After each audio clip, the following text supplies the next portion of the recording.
Title: Manifesting Purpose. You're not lucky, you're aligned. Written by Iyabo Bello.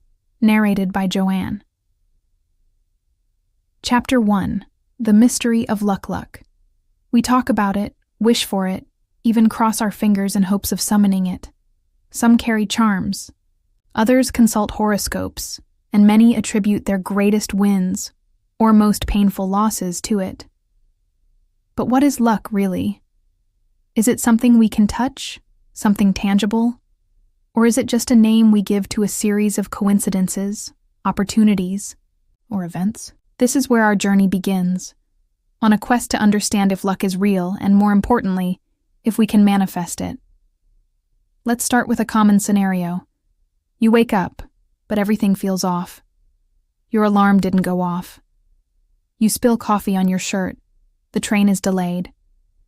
Your mood sinks before the day even begins, and you mutter under your breath, "Just my luck." Sound familiar? It's amazing how quickly we attach meaning to a string of inconveniences and call it a bad luck day. But here's the twist. If something amazing had happened instead, say, you missed the train only to bump into an old friend who later offers you a new opportunity, suddenly, the story shifts. What luck, you might say. The same late train, a completely different narrative. But what if luck isn't a matter of chance? What if it's a matter of perspective? And even more importantly, a matter of choice. Luck is a mindset. There's an old saying, luck is what happens when preparation meets opportunity. This idea flips everything we think we know about luck. It suggests that rather than being a random blessing from the universe, luck may actually be the result of how we think, act, and show up in the world. Consider this. Are people who always seem lucky just more open to seeing opportunities others miss? Do they take more risks, ask more questions, or say yes more often? Do they view failure as a doorway rather than a dead end? This means that luck might not be something we wait for. It might be something we can build. The luck equation, let's simplify it. Luck, chakram, preparation, plus awareness, plus action, preparation. Are you doing the inner and outer work to be ready when an opportunity comes? Awareness. Are you mindful and alert enough to recognize when something or someone could shift your path? Action. Do you act on nudges, gut feelings, or hunches? Or do you play it safe and stay where it's comfortable? By understanding these elements, we begin to demystify luck. It becomes less about random chance and more about intentional living. New perspective. Take a moment and think about your life. Can you recall a time when something lucky happened? Now ask yourself, was it truly random, or did something you did, an earlier decision, a conversation, a risk, create the conditions for it? Inversely, think of a time when something didn't go your way. Did that setback eventually lead to something better? Did a door close so another could open? Luck may not always look the way we expect it to. Sometimes it wears the disguise of detour, delay, or disappointment. Your power to create. Luck. By the end of this journey, you'll realize something vital. You are not at the mercy of luck. You are its architect. This book is your blueprint.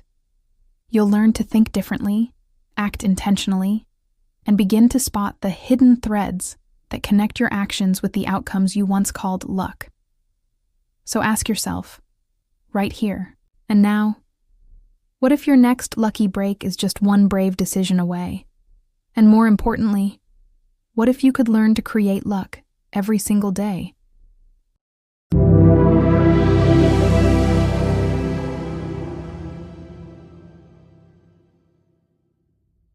Chapter 2. The Definition of Luck. To some, luck is simply being at the right place at the right time. But if that's the whole story, then does that mean anyone who experiences tragedy was at the wrong place at the wrong time? Is that bad luck, or is there more to the narrative than meets the eye? These are difficult questions. Because when we talk about luck, we often oversimplify it. We talk about lottery winners and viral stars. We admire the person who landed that job by chance, or ran into a connection that changed everything. But what we rarely see are the layers beneath those moments. The years of unnoticed effort, the rejection, the persistence, the timing, and yes, even the pain that came before the lucky break. Luck as a formula. Not a fantasy luck is often perceived as a random stroke of fortune, like a coin tossed by the universe. But what if it's not random at all? What if luck is less like a lottery and more like a recipe? Luck, summed timing, plus opportunity. Plus, preparation, let's break it down. Timing is about showing up. It's not something you can always control, but you can cultivate intuition and awareness. Opportunity often appears in subtle ways. It doesn't always announce itself with flashing lights. Sometimes it whispers through a conversation, a door, slightly ajar, or an idea that won't leave you alone. Preparation is where your real power lies. The more you prepare, the more you expand your ability to recognize and act on opportunities, turning them into what others call luck. So luck may not be a lightning strike. It may be the quiet spark that starts a fire, if we're ready to catch it. Generational privilege or preparedness. In today's hyper-connected world, Gen Z and millennials, Gen Y, are often labeled as luckier than previous generations. After all, they have access to smartphones, AI, free education platforms, global communication, startup capital, and digital communities. They can build brands from bedrooms and launch businesses without ever renting office space. But the real question is, are they truly luckier? Or do they just have more tools, and therefore more responsibility? Because tools alone don't guarantee results. Having access to opportunity doesn't mean you'll act on it. In fact, too many options can lead to distraction, imposter syndrome, or paralysis. The illusion of endless opportunity can feel overwhelming instead of empowering. This challenges us to redefine luck, not as a gift, but as a response. A response to the world around us. A response to how we navigate challenges, seize chances, and prepare for the unexpected. The invisible luck no one talks about. Let's not ignore that some forms of luck are invisible and systemic. Being born into a safe country, having access to education, health, or even mentors. These privileges can create a platform that others never had. But even then, there are countless stories of people who had everything and did nothing with it, and others who started with nothing and created everything they needed. So, we return to the deeper question: is luck what happens to you, or what you do with what happens? A shift in perspective. What if we stopped asking, why am I not lucky? And started asking, how can I be more open to opportunity? What if instead of envying someone else's luck, we studied their patterns? How did they position themselves? What did they do before the opportunity came? What small daily actions led them to that seemingly lucky break? Luck, it turns out, might be less about serendipity and more about strategy wrapped in surrender. Reflection. Questions can. You identify a moment in your life that seemed like bad luck, but turned out to be a redirection? What tools or resources do you have right now that past generations didn't? In what area of your life are you currently preparing, even though no opportunity has shown up yet? You are not powerless in the pursuit of luck. You are participating in it, actively or passively, every day. The question is no longer, do you have good luck? It's, are you preparing for when it finds you?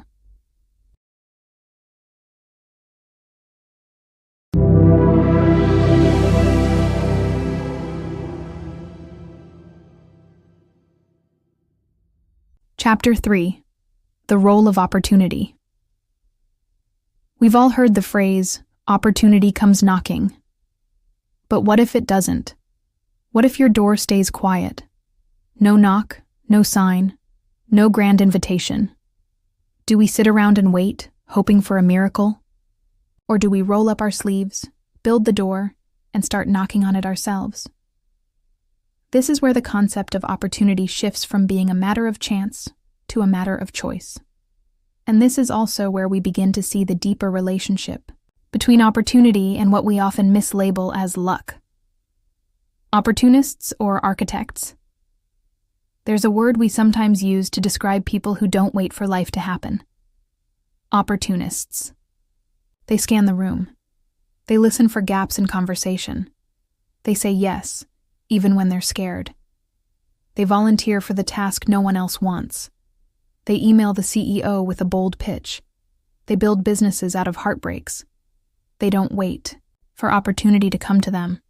They go to it. But are these people lucky? Or are they just brave, curious, and persistent enough to bend circumstances in their favor? The active nature of opportunity. Let's be clear. Opportunity is not passive. It's not a feather that falls into your lap. It's a doorway that appears when you're in motion. And more often than not, you have to push it open yourself. Think of it like this. Luck waits. Opportunity walks. Luck hopes. Opportunity hunts. Luck dreams. Opportunity does. The person you see rising in your industry, or going viral on social media, or finally publishing their book, they're likely not lucky. They showed up, again and again and again. They made the uncomfortable phone call. They went to the networking event when they wanted to stay home. They practiced, even when no one was clapping. Why we mistake action for luck from the outside, someone else's opportunity often looks like luck. Why? Because we usually only see the result, not the resilience. We say, she's lucky she got that. Promotion. But we don't see her years of late nights and consistent effort. We say, he's lucky his business took off. But we don't see the years of failed ideas, investor rejections, and sleepless nights. Luck is the headline. Opportunity is the backstory, and most of us skip the backstory. Creating opportunity, the power of micro-decisions. You don't need a spotlight to create opportunity. Often it begins with small, bold decisions. Sending a message that scares you. Asking a question in a room full of silence. Signing up for something you don't feel ready for. Showing up consistently when it feels like no one is watching. Each micro-decision builds momentum. Each act of courage pushes open a door. And when that door opens wide enough for others to notice, that's when the world says, wow, you're lucky. When the stars align, after you've built a telescope. Yes, sometimes opportunity does meet timing in a magical way. The right person sees your post. The right mentor answers your email. The right job opens at the right moment. But don't forget this. Those stars wouldn't have aligned if you hadn't been looking up in the first place. You had to build the telescope. You had to prepare. You had to believe that something out there was waiting to be discovered. Reflection, questions. When was the last time you took initiative and created your own opportunity? What is one area in your life where you've been waiting for luck instead of taking action? Who do you admire that seems lucky? And what behind-the-scenes effort might they have put in that no one sees? Reminder, you are not invisible. You are not unlucky. You are in progress. And every action you take brings you closer to the opportunity that's already making its way toward you. Keep moving, keep knocking, keep creating.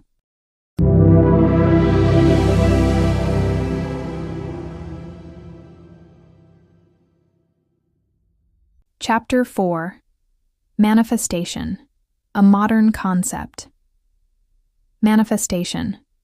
It's a word that floats through podcasts, vision boards, Instagram captions, and journal pages. It's almost magical, isn't it? Someone declares their future. I will own a business. I will find love. I will be financially free. And years later, they post a photo with the caption, I manifested this. But let's pause for a moment.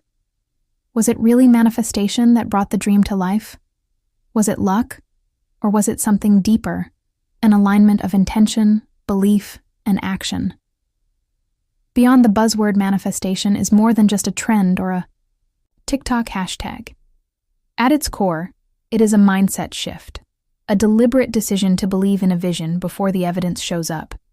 It's not about ignoring reality or pretending everything is fine. It's about holding a vision so strong that your behavior, energy, and decisions begin to align with it. When you truly believe in something, you act differently. You make braver choices. You speak with more conviction. You notice opportunities others overlook. You recover faster from setbacks. In this way, manifestation isn't just dreaming. It's directing. It's declaring. It's doing. The science behind the spiritual while manifestation is often linked with spirituality or metaphysics. There's also psychology and neuroscience at play. The reticular activating system, RAS. This part of the brain filters information. When you focus on a goal, your RAS starts to notice things that support that goal. It's why, after deciding to buy a red car, you suddenly see red cars everywhere. You didn't create those cars, you just became more attuned to seeing them. Confirmation. Bias. When you believe something is possible, you look for evidence that supports it. This builds confidence, momentum, and action. So, is manifestation magic? Or is it your mind working in your favor, spotlighting the paths, people, and possibilities that were always there, waiting for you to notice them, wishing versus working? There's a common misconception that manifestation means sitting cross-legged, burning sage, and hoping the universe drops a dream in your lap. But let's be honest, wishing without working is just romanticized avoidance. The real power of manifestation lies in what happens after the declaration. Do you follow up that vision with movement? Do you take the risk, even when it's uncomfortable? Do you prepare for the opportunity you claim you want? Manifestation isn't about skipping the hard parts. It's about believing the hard parts are worth it because the vision is real, even if no one else sees it yet. Tuning into your inner GPS, people who manifest successfully aren't necessarily lucky. They're clear. They know what they want. They trust that it's possible, and they act like it's already on the way. In essence, they live as if the dream is not a matter of if, but a matter of when. This clarity is a kind of inner GPS. Even if they detour, they recalibrate. Even if they hit a wall, they don't turn back. They pivot. They don't need luck because they've already mapped the route. They just keep driving. What manifestation looks like. In real life, it looks like the student who applies for 20 scholarships because she believes she deserves one. It looks like the entrepreneur who visualizes success but still cold calls clients daily. It looks like the writer who puts their dream book on a vision board and then shows up to write every morning, even when inspiration is gone. Each act may look ordinary from the outside, but on the inside, that person is manifesting, not just through thought, but through repeated, resilient action. Manifestation, opportunity, momentum. When manifestation meets opportunity, magic happens. Why? Because the person who has been manifesting is already prepared to receive. They're ready to pitch, to launch, to say yes. Where others might hesitate, they move. Where others feel overwhelmed, they feel aligned, because they've already seen it happen in their mind. Reflection. Prompts. What's one thing you keep saying you want, but haven't taken action toward? Have you mistaken wishing for manifesting in any area of your life? What would it look like to act today as if your dream were already unfolding? Final thoughts. Manifestation is real, but not because the universe is your personal genie. It's real because your focus fuels your function, because belief changes behavior, and because intentional, faith-filled action creates traction. So go ahead, declare it, write it, visualize it, but most importantly, Live like it's already on its way, because it is.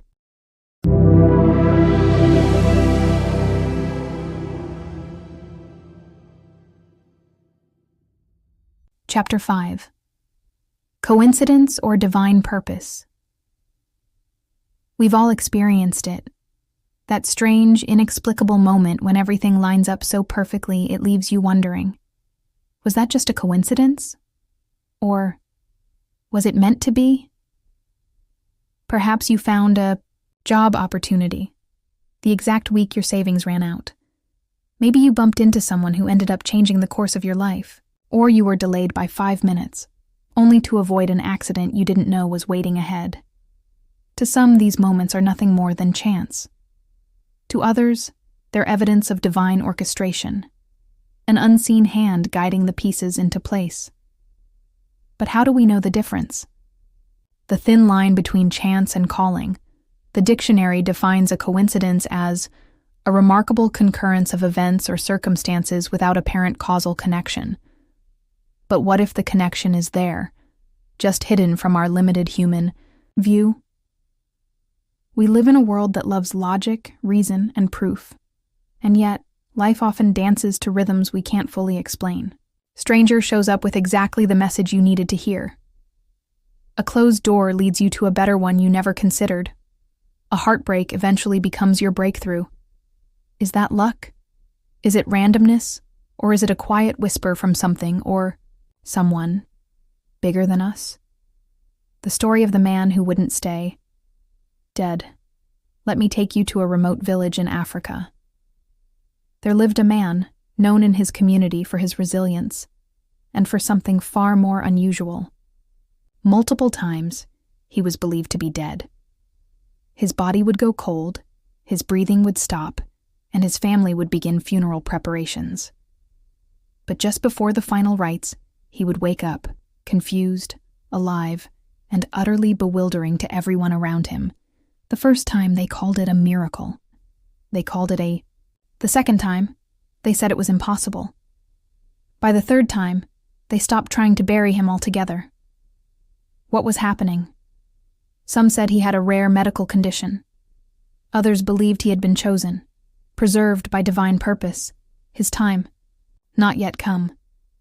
His family began to wonder, was death simply not allowed to take him yet? Coincidence? Or a sign that his life carried a calling that refused to be interrupted? When things don't make sense, we often search for patterns to make sense of the unpredictable. But some events defy our logic. They whisper, there's more at play here. For instance, a woman prays for clarity about a decision and receives an unexpected phone call that answers her question. A man feels led to take a different route to work, and later discovers there was an accident on his usual path. A child is born against all medical odds, and goes on to impact thousands. These moments aren't always loud.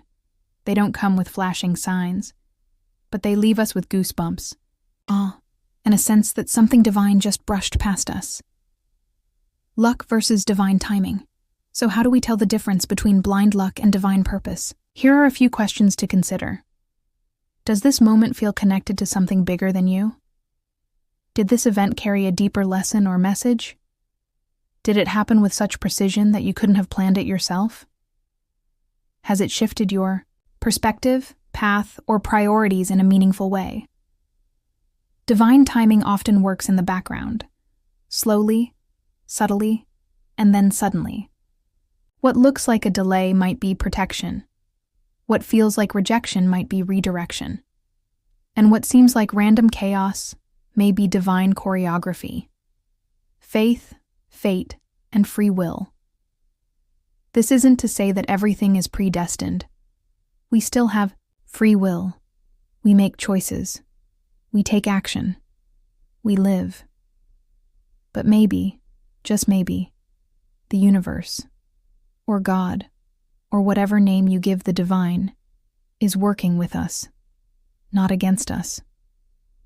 Perhaps there are purposes we haven't yet seen, and meanings we only recognize in hindsight. Some call it fate. Some call it destiny. Some call it grace. Whatever it is, it's deeply personal. It requires trust, not in perfection, but in process.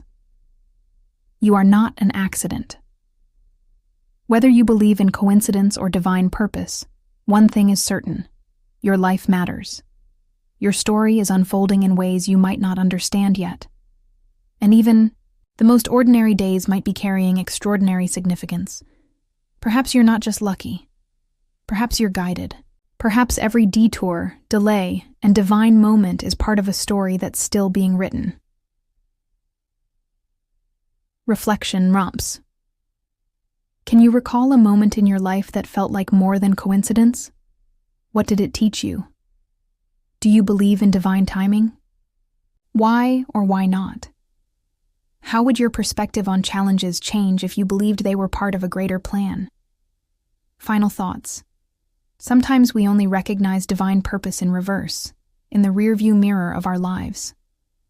But when we start to live with the awareness that nothing is wasted, we begin to trust the journey more. So whether you call it coincidence, fate, or divine design, know this: you are here for a reason, and that in itself is no accident.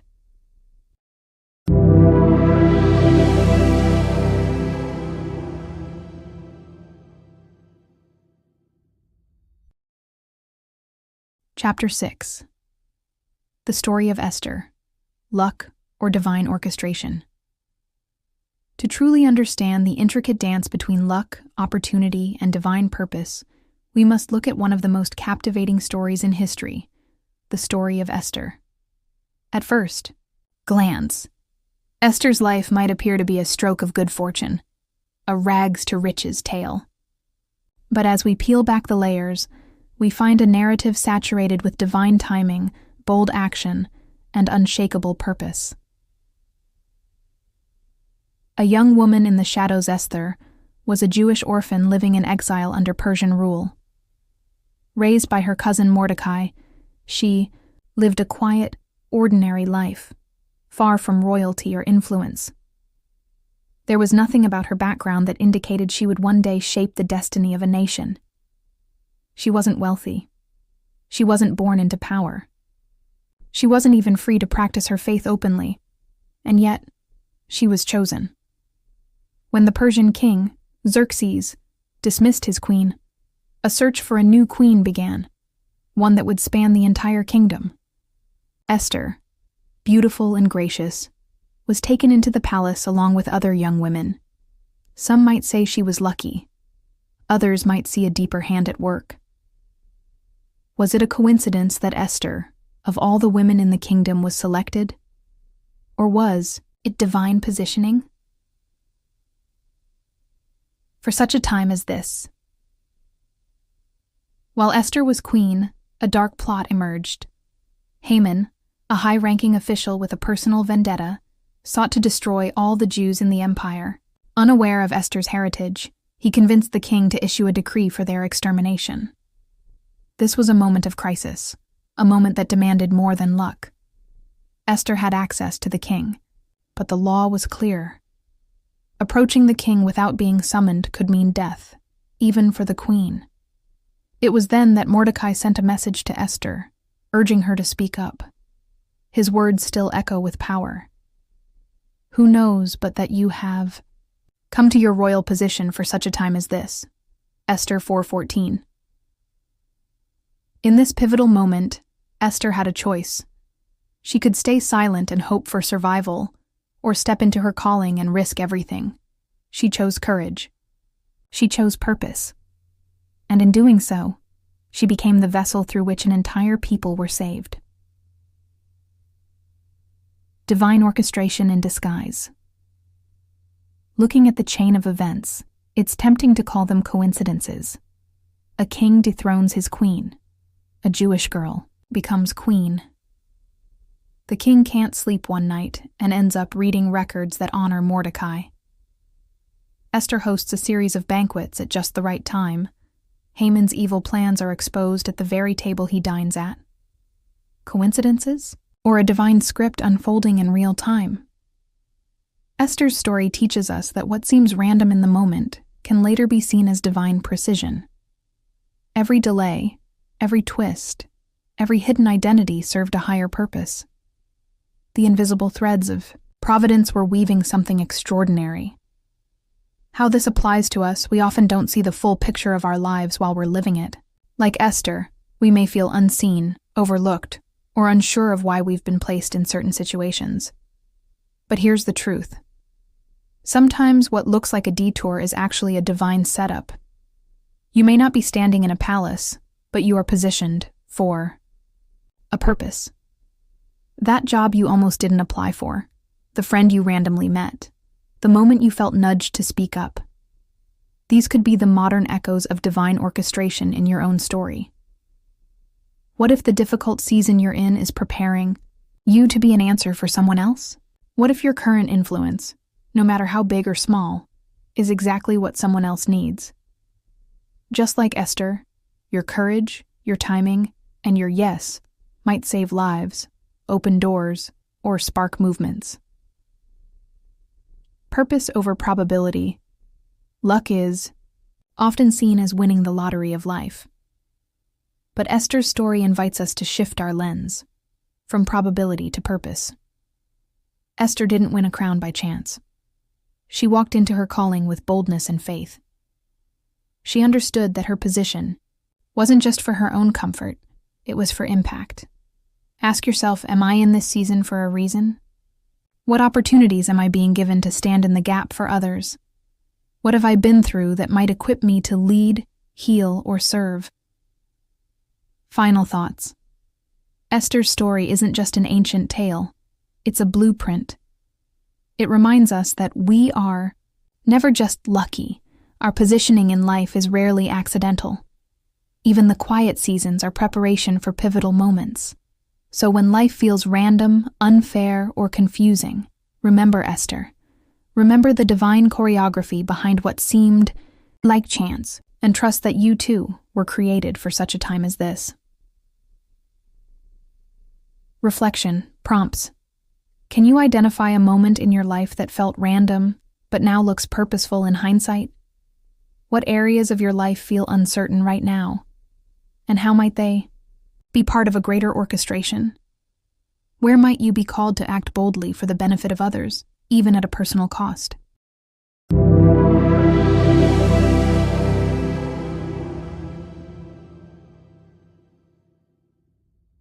Chapter 7. How to attract luck. Can we really attract luck into our lives? The idea might sound whimsical, even superstitious to some. But think about it. How many times have you heard someone say, "They're so lucky"? After witnessing success, a breakthrough or a perfect opportunity seized. And how often is that luck the result of years of unseen effort, consistent action, and quiet resilience? Luck, in many ways, is like a seed. And like any seed, it only grows in the right soil, with the right care, at the right time. The myth of randomness. There's a belief that lucky people are just born with some sort of cosmic favor, that the universe is mysteriously kind to them. But if you dig deeper, you'll often find patterns. They're intentional, observant, resilient, and prepared. Luck might appear random, but it rarely is. Let's consider this truth. Luck happens when preparation meets opportunity. It's not about passively waiting for a golden moment to fall from the sky. It's about doing the work, staying ready, and recognizing opportunity even when it's disguised as hard work, discomfort, or risk. Attracting luck. What does that actually mean?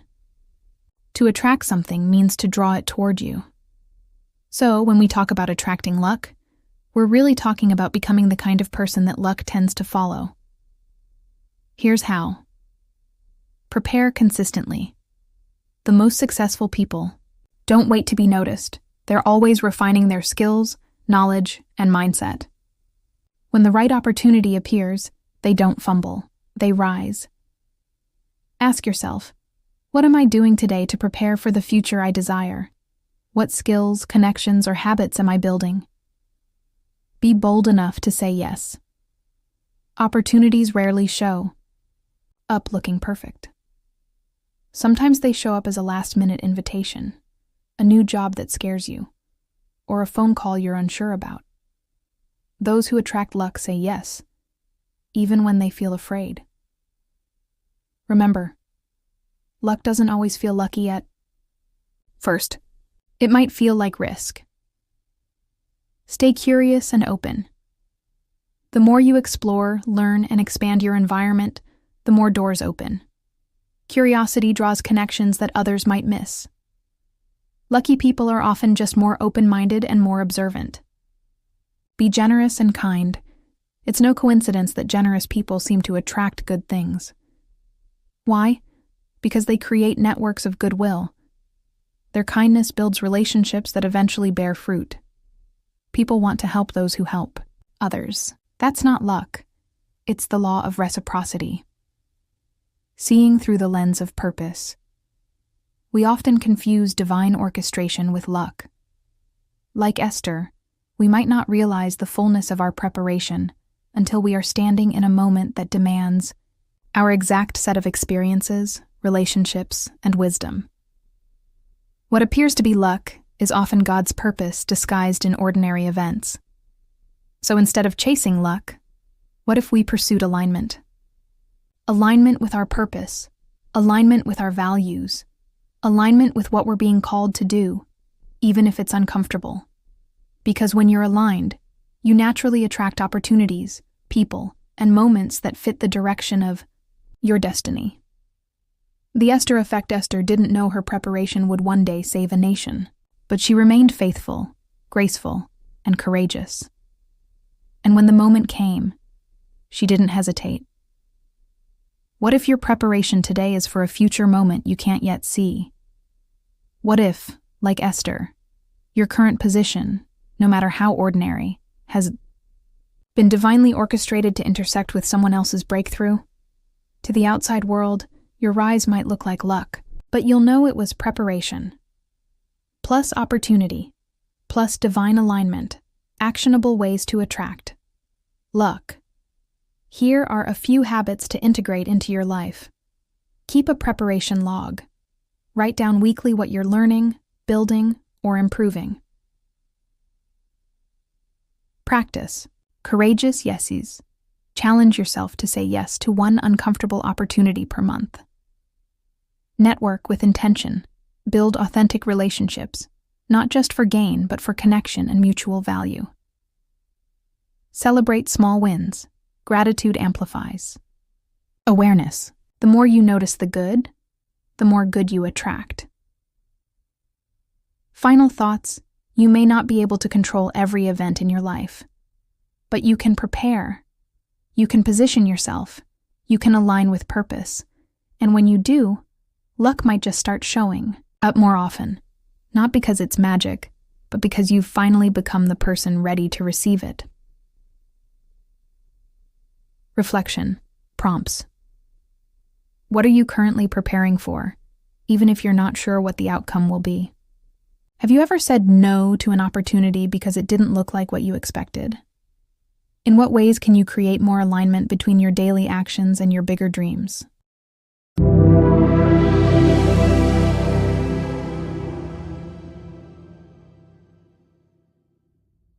Chapter 8.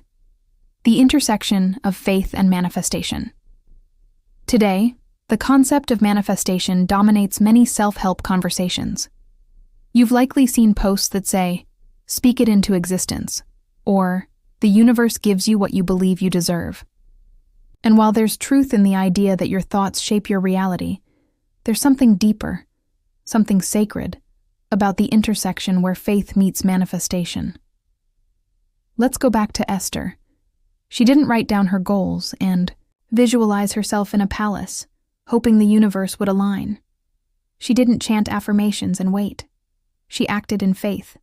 She leaned into purpose, uncertainty, and divine timing. She prayed. She fasted.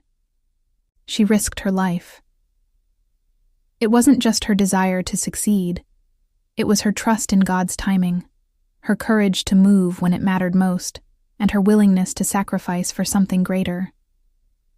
This is the difference between wishful thinking and faith-fueled manifestation. Manifestation versus faith-fueled action. Manifestation, at its core, is the belief that your thoughts and energy can shape your reality. But faith adds a layer of surrender. Faith says, even if I don't know how, or when, or through whom, if I move in obedience, something greater than me is at work. Manifestation without faith can become self-centered. It often puts the pressure entirely on you to make things happen. But manifestation with faith acknowledges that while you must act, there is a greater hand orchestrating the outcome. What faith-filled manifestation looks like. You believe in the vision, even when it's not clear. Faith doesn't require full visibility. Like Esther, you may be called to step into unknowns, but you go because you trust the one who called you. You take aligned action. Esther didn't just hope the king would change his mind. She stepped into the throne room, fully aware that she could die. Manifestation requires movement, and that movement must be rooted in alignment, not ego. You let go of control. Faith acknowledges divine timing. You don't rush or force the outcome.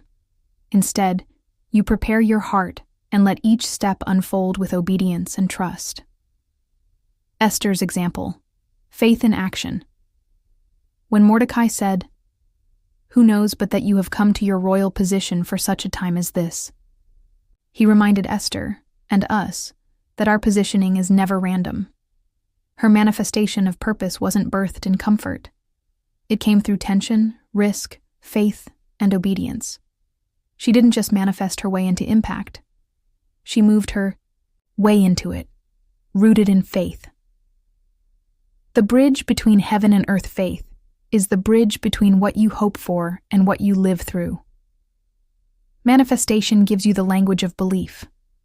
Faith gives you the anchor of trust. Together, they remind us that you're not the sole architect of your destiny. You are co-creating with the divine. You don't just visualize outcomes, you prepare for them. You don't just speak, you act. Practical. Faith-based manifestation steps. Seek God first, pray, meditate, journal. Align your desires with divine purpose. Ask, is this dream from you? Write the vision, Habakkuk 2:2. Scripture encourages us to write the vision and make it plain. There's power in clarity, on paper and in prayer. Act in obedience, not just ambition. Let your moves be guided by alignment, not anxiety. Not every opportunity is a yes. Wait for the divinely appointed ones. Fast and reflect, like Esther. Fasting clears spiritual noise. It aligns your flesh with your spirit, and it opens your heart to hear God more clearly. Declare with faith. Speak your dreams, but also declare your trust in God's process. I may not know how, but I trust you know the way. Final thoughts. There's nothing wrong with visualizing your dreams or believing in your potential. But remember, you are not manifesting in isolation. Like Esther, you may be positioned for something much bigger than personal success. You may be the answer to someone else's prayer. You may be the bridge between breakthrough and bondage. You may be here for such a time as this. And that kind of manifestation requires more than mindset. It requires faith, obedience, and divine surrender. Reflection. Prompts. Where in your life have you tried to manifest something without inviting faith into the process? What area of your life requires more trust and less control? What step can you take this week that aligns your actions with your faith?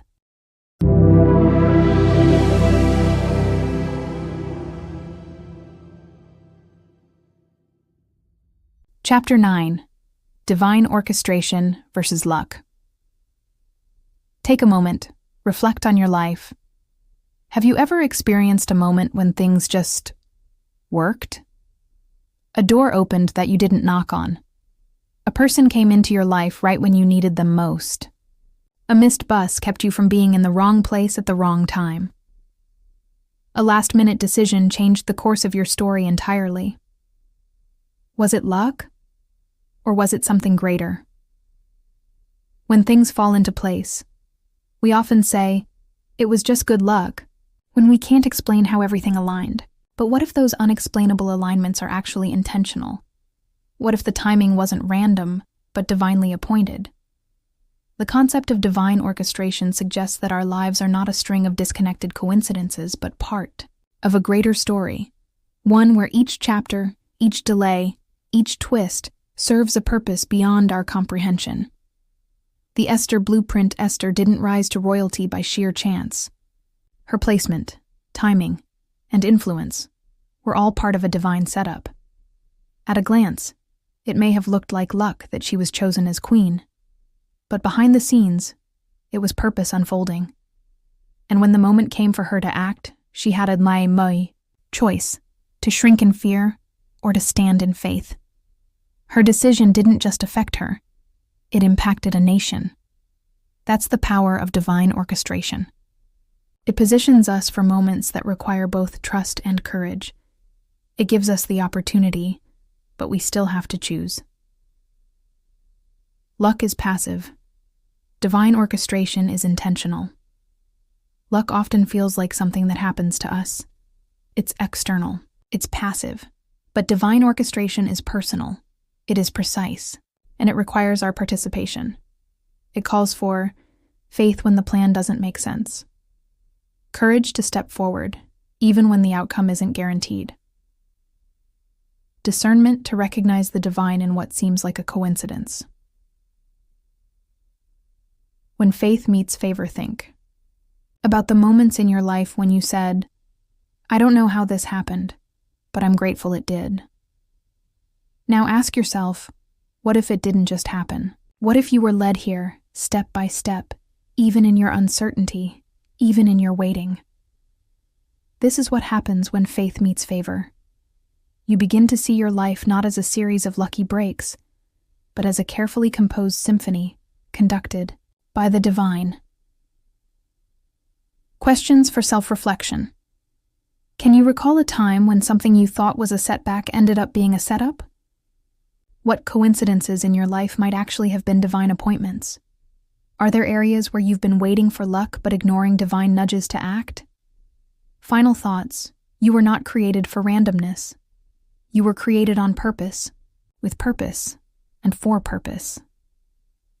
What looks like luck to the world may actually be the result of a prayer you forgot you prayed, a promise in motion behind the scenes, a preparation season you didn't realize was preparation. The challenge is not just to recognize these moments, but to respond to them.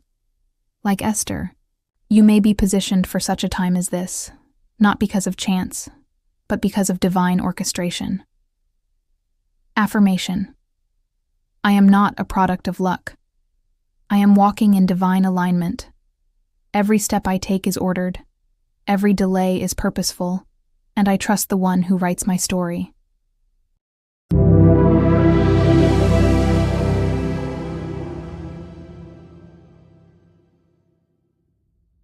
Conclusion. Luck, opportunity, and purpose. Luck may be real, but perhaps not in the way we often imagine it. What we frequently label as luck is, more often than not, a subtle blend of divine orchestration, intentional preparation, and the courage to act when the moment arrives. Esther's journey reminds us that being in the right place at the right time isn't always about chance. Sometimes it's about being positioned. It's about the unseen hand guiding your steps. It's about obedience to a calling you may not fully understand, until hindsight reveals its purpose. We often ask, am I lucky? But the deeper question is, am I ready? Ready to recognize opportunity. Ready to act with faith. Ready to trust that even detours carry direction. Some people appear to live lives filled with constant favor. But behind every lucky break, there's often a backstory of hard work, resilience, quiet sacrifice, and faith that refuse to quit. And yes, some seasons may feel like bad luck. Closed doors, missed chances, long delays. But viewed through the lens of purpose, those very moments might be rerouting us towards something better than we imagined. Manifesting more than luck, can we manifest luck? Perhaps. But what we can absolutely manifest is a mindset anchored in purpose, a spirit prepared for opportunity, a faith that believes closed doors still lead somewhere holy. The real power lies not in controlling every outcome, but in cultivating the discernment to recognize when something greater is unfolding, even when we can't yet see the whole picture. Final reflection. Esther's story isn't just a tale of ancient courage, it's a blueprint for us. It teaches us to prepare when it's quiet, move when it's risky, trust when it's unclear, and believe that nothing in our journey is wasted. Thank you for walking through this journey with me, through the themes of luck, opportunity, and divine purpose. I hope you leave not only inspired, but equipped to see your life differently. You are not simply lucky. You are called. You are positioned. You are part of a greater orchestration, and your story is still unfolding. Thank you for listening. Peace.